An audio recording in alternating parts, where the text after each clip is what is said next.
Okay,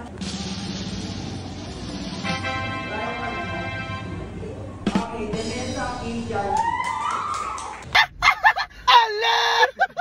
Hi vlog! Welcome to guys! Nandito na naman ang inyong lingkod. For today's video, pupunta nga pala tayo sa eskwelahan ng minamahal kong anak. Sino ba naman ako para tumanggi sa pinakamamahal kong anak? Kagabi nga pa lamang sinabi niya na sa akin, wag daw akong hindi pupunta doon. Ang lagi niyang banggit sa akin na may halong ngiti sa kanyang nagmumutawing labi. Hala, naging makata na. Ang sabi ko naman, ano bang meeting di abansi yan? Kala nyo nakakita kayo si Coco Martin ha? Ay anak, I love you. Yan ako anak. Ayan po yung room ng anak ko.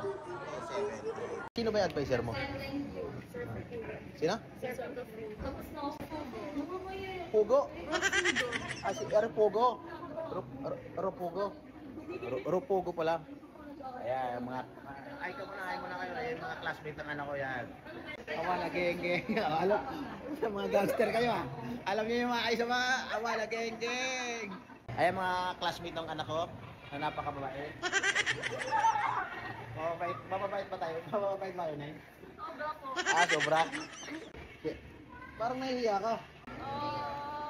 Bayay. Good. Ayan. Babay na kayo, babay na. Papasok na ako sa loob. Bye-bye. Babay na muna na. Nung araw na yun, doon ko palang nalaman, nakuhanan pala ng card. Kaya pala, sabi ng anak ko, kailangan na pumunta ako doon. At nung araw ding yun, doon ko lang din nalaman na kasama siya sa top. Gulat ako at nabigla. Kasi wala naman sa akin sinasabi yung anak kong yun. Pero alam ko naman na nag-aaral yung mabuti ang anak ko. Alam ko rin naman na mabuting bata ang anak ko. Doon pa lamang, sapat na sa amin yun. Kaya ako'y galak na galak at tuwang-tuwa.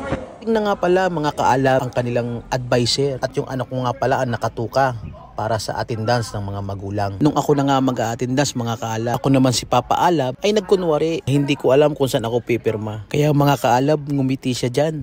At yan na nga mga kaalab, i-announce na kung sino yung mga top.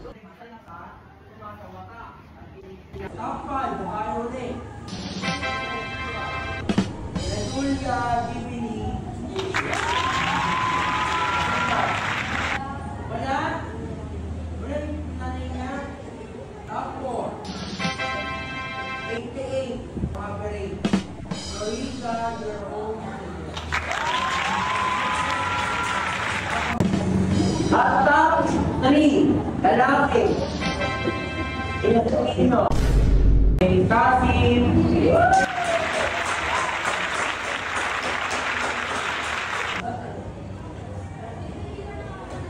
Okay. Nung top 2 natin, 89 ang average. Magaling Sofia.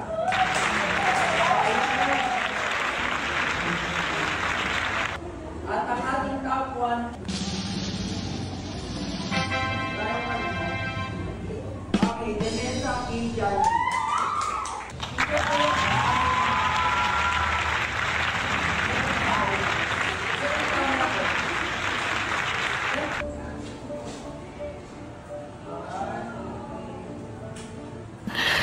Sana all. At pagkatapos nga nun mga kaalab, nung binigay yung card at nalaman kong top 1 pala siya, di ako makapaniwala. Dahil ang pagkakaalam ko, kasama lang siya sa top. Yun pala, hindi lang kasama sa top, kundi top 1 pala siya. Kaya pala, laging sinasabi sa akin ng aking anak na pumunta raw ako sa kanilang school. Kaya pala mga kaalab, lihim siyang ngumingiti sa akin. Yung sinasabi niya sa akin na pumunta ako sa kanilang school. Yun pala, may sorpresa pala sa akin. Maraming salamat anak. Speechless ako, wala akong masabi anak. Proud na proud sa'yo si Papa Alab. Love na love ka namin anak. Muli, hanggang dito na lang po. Maraming pong salamat sa nanood. I-share and follow po.